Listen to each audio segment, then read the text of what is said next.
नमस्कार दोस्तों, स्वागत है आपका हमारे इस यूट्यूब चैनल पर। आज हम बात करेंगे सूर्य ठाना नंबर 3 के बारे में। ठाना नंबर 3 सहज और पराक्रम का अभाव होता है और यहाँ पे बुध की राशि और मंगल का ये पट्टा घर होता है। तो जब सूर्य ठाना नंबर 3 में उपस्थित होता है तो उस दौरान ऐसा व्यक्ति दौलत का राजा होता है। ऐसे व्यक्ति के पास बहुत सारी दौलत होती है। ऊपर से ये व्यक्ति जो होता है ये खुद की मेहनत से ही दौलत अर्जित करता है। प्लस जो सूर्य खाना नंबर 3 वाला व्यक्ति देखने में भी काफ़ी खूबसूरत होता है। अब खाना नंबर 3 में जब सूर्य आ जाता है तो उस दौरान जो जैसे मंगल का पक्का घर है, तो उस स्थिति में जब सूर्य नंबर 3 में हो तो मंगल कभी बद नहीं होगा। और जो यहाँ पर जो चंद्र का फल जो कुंडली में होगा वो भी कभी रद्दी नहीं होगा। उसी के साथ जो बुध और शुक्र होते हैं कुंडली में, अगर वो किसी भाव में है, जिस भाव में जिस तरीके से बैठे हैं, वो वहाँ भी अपने उत्तम फल ही देंगे, बशर्ते कि आप उनको मंदा ना करें। ऐसे व्यक्ति की जो औलाद और अपनी उम्र होती है वो हमेशा लंबी ही होती है। ऐसे व्यक्ति की किस्मत कभी उसे धोखा नहीं देती। आपने काफ़ी लोगों को देखा होगा कि वो एक बार में एक ही अटैम्प्ट में सारी चीज़ करते हैं, ट्राई करते हैं और हो जाता है। तो आप अगर किसी भी व्यक्ति का अगर सूर्य खाना नंबर 3 में देखें तो समझ जाइए कि उसकी किस्मत हमेशा उसके साथ रहेगी। मेहनत करके वो खुद टमाटर खाने वाला व्यक्ति होगा और उसके पास कभी दौलत की कमी नहीं आएगी।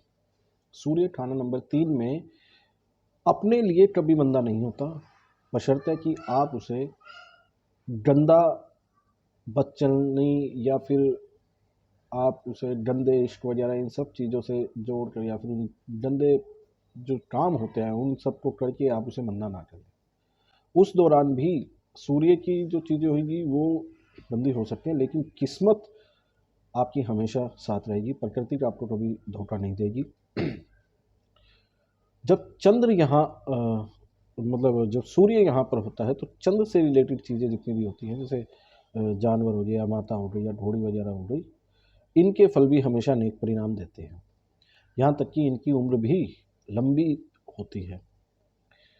जब चंद्र उम्दा होता है तो ऐसा व्यक्ति कभी निर्धन नहीं मरता, मतलब बुढ़ापा भी उसका काफ़ी अच्छा होता है। यहाँ तक कि वो जो उसका कबीला होता है, कुटुंब कबीला कहते हैं जैसे, तो वो अपने कबीले का सूर्य हमेशा बुलंद मतलब तरक्की पर देखकर ही जाता है।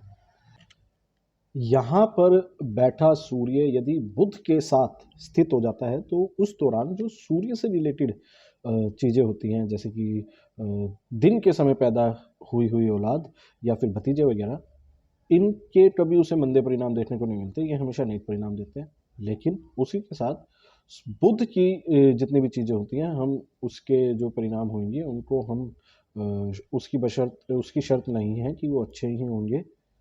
दूसरा, जब आपका सूर्य खाना नंबर 3 में हो या किसी भी व्यक्ति का जब खाना नंबर 3 में आप देखें तो आप ये समझ जाइए कि वो व्यक्ति गणित शास्त्र में काफ़ी अच्छा होगा और ज्योतिष विद्या में भी ऐसा व्यक्ति रुचि लेने वाला होता है। यदि ज्योतिष से रिलेटेड वो स्टडी करे या फिर उसमें अपना करियर आजमाना चाहे तो ऐसा व्यक्ति उसमें भी अपना कार्य कर सकता है। प्लस ऐसे व्यक्ति को सूर्य खाना नंबर 3 वाले को यदि वो दिमागी काम करता है, दिमागी कार्य में काफ़ी तरक्की मिलती है।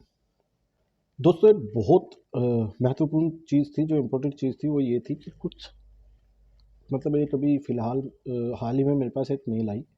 एक ने मुझे कमेंट भी करा कि मैं उपाय नहीं बताता। देखिए दोस्तों, वीडियो अगर आप पूरा देखते हैं तो मैं साथ ही साथ उसके उपाय बताता भी हूँ। जैसे ही कोई पॉइंट ऐसा होता है कि उस दौरान उसके मंदे प्रभाव या फिर आप इस तरीके से उस चीज़ को करेंगे तो उस दौरान मैं वहाँ पर उसके उपाय बिल्कुल बताता हूँ। तो आप अगर उपाय चाहते हैं तो वीडियो के लास्ट में नहीं मिलेंगे वो, साथ ही साथ आपको वीडियो पूरा देखना पड़ेगा। आपको देखना पड़ेगा कि वो किस तरीके से, अगर वो ग्रह है आपका तो वो किस तरीके से आप मंदा कर रहे हैं, आप उस चीज़ पर गौर करिए। जैसे कि मैंने अभी बताया कि सूर्य से रिलेटेड चीज़ें अगर आप मंदे काम करेंगे, गंदे काम करेंगे तो वो मंदी ही होंगी, लेकिन किस्मत मंदी नहीं होगी। तो ऐसे ही मैं हर एक घर का आपको हर एक वीडियो में उपाय ऐसे ही बताता हूँ कि आप इस उन चीज़ों पर नोटिस करिए। आप अगर वीडियोस आगे बढ़ाकर स्किप कर कर के देखते रहेंगे तो आपको उपाय ना ही समझ आएंगे, ना ही आप उस चीज़ को अच्छे से समझ पाएंगे कि किस तरीके का प्रभाव हमें ये, जैसे कि अगर मैंने मंदे परिणाम करे तो सूर्य क्यों मेरा मंदा हुआ, इस कारण मेरा सूर्य मंदा हुआ, तो मेरे को ये चीज़ें छोड़नी पड़ेगी। तो ये उपाय हो गया। तो अब हम सूर्य खाना नंबर 3 की मंदी स्थिति के बारे में बात करते हैं। जैसे कि ऐसे व्यक्ति को चोरी से परहेज करना चाहिए, ये भी एक उपाय है। चोरी के सामान से या फिर चोरी की चीज़ें जो भी हो जाती हैं, ऐसी चीज़ों से बंदा परहेज ही करे।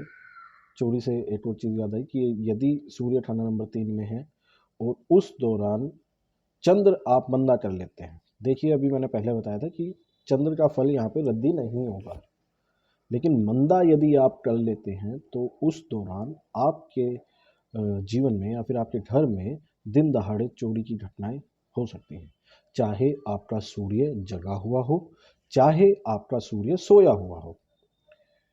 ये भी देखिए इम्पोर्टेंट चीज़ है, आप इन चीज़ों को बिल्कुल ध्यान दिया करिए, क्योंकि कहीं भी कोई भी बात जो होती है बिना पॉइंट के, बिना मतलब की नहीं कही जाती।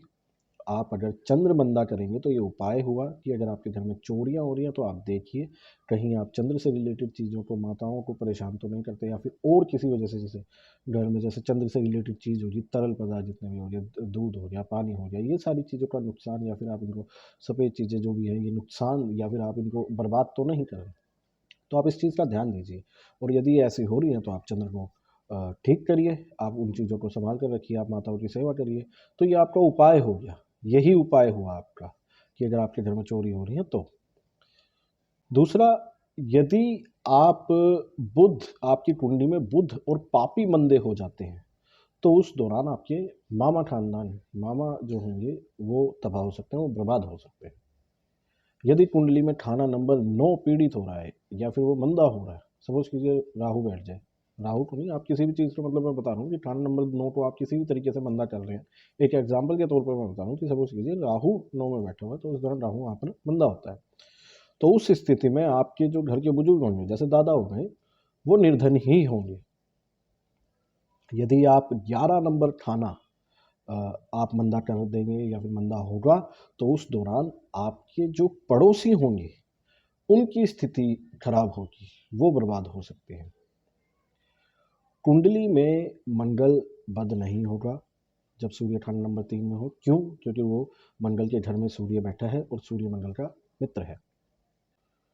सूर्य मंदा आप यदि करेंगे तो चाल चलन यदि आप अपना मंदा रखेंगे तो आपके लिए आपकी ये बदनामी का भी कारण बन सकता है।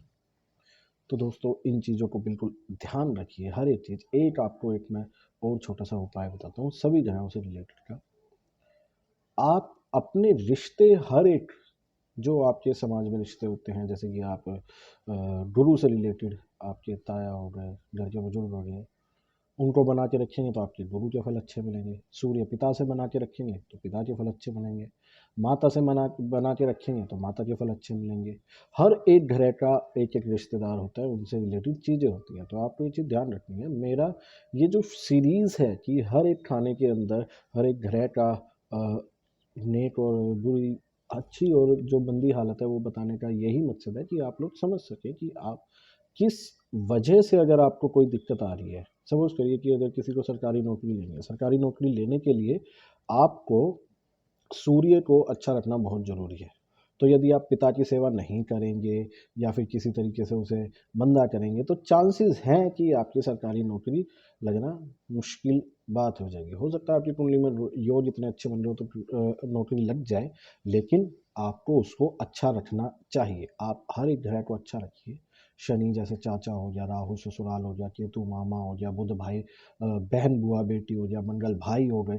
आपको हर एक रिश्तेदार से अपने रिश्ते अगर आप बना के रखेंगे तो ये आपके लिए बहुत सबसे आसान उपाय होएगा, जिससे आप कोई भी, मतलब अपनी जो दिक्कत परेशानी आ रही होंगी उनको आधा तो हल कर ही लेंगे। और बाकी अगर आपको कुछ ज़्यादा ही परेशानी आती है तो आप हमसे भी कॉन्टैक्ट कर सकते हैं। आप हमारा डिस्क्रिप्शन में हमारा ईमेल आईडी आपको मिल जाएगा, आप उसमें हमें कॉन्टैक्ट करिए, व्हाट्सएप करिए हमें, उस पे से भी हम आपको सलाह मशवरा दे देंगे। तो दोस्तों सीरीज़ में बने रहिए, आगे हम फिर मिलेंगे एक और नई वीडियो के साथ, इसी के साथ नमस्कार, जय श्री राम।